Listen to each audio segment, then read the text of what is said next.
Okay, this video is about how to take a control arm off of a '08 Pontiac G5. The Cobalt is the same vehicle basically, and you've seen other videos about talking about how difficult it is to get the center nut and bolt off. Here's the control arm. As you can see, I've actually cut it off. I'm in the kitchen right now. We've done it and it's all back together to the car, but I just thought I'd show you guys what you're dealing with. That was the control arm. It sat in that U-shaped piece inside the car, inside the frame, and the bolt runs right up from the bottom and comes right up through the top, and you hear them talking about a cage at the top. This is the cage they're talking about for the nut, okay? It sits on top of the frame, and as you can see, it's destroyed.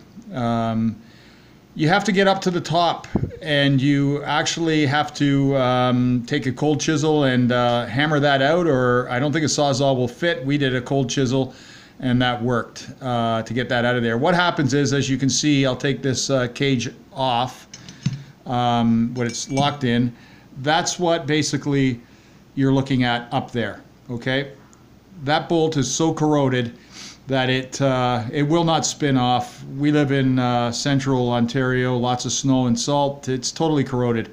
And down to the bottom here was where the bolt piece was going down through. And there's a bushing, this piece here, that sits in between as well. Okay, this is what you're dealing with when they talk about the bushing not wanting to come out. The bushing and the bolt became one.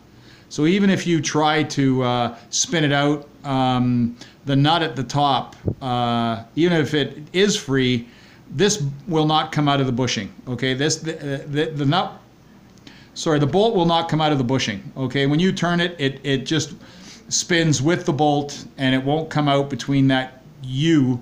That is basically like a U channel where it sits, as you guys will know. Anyway, so what you got to do, we did, is that we just cut in between, right at the top of the bushing, top and bottom, cut it out of there, got the control arm out, and the bolt just dropped off the bottom at that point, and then you're left, as I said, with this cage piece and nut at the top. You have to punch this out. Once this gets out, then you can just wiggle the bolt out and it'll come out.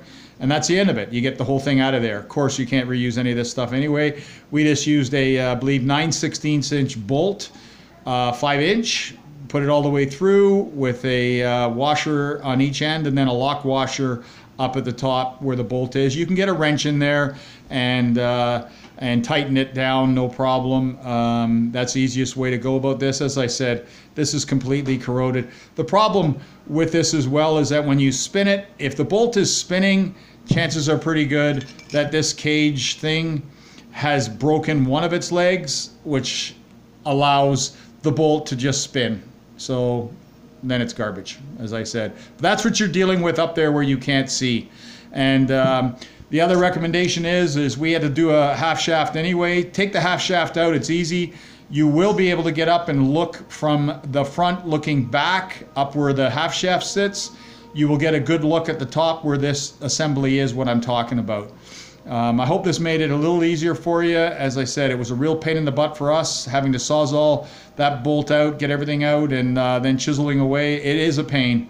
If you're lucky to turn that bolt out and it's not too corroded, you're laughing. This is a really easy job to replace this control arm and steering knuckle and everything else. It was my son's car, and he destroyed it hitting a curb. So anyway, I hope this helps. This explains a bit of what's going on at the top of the center bolt of the control arm. Okay, bye.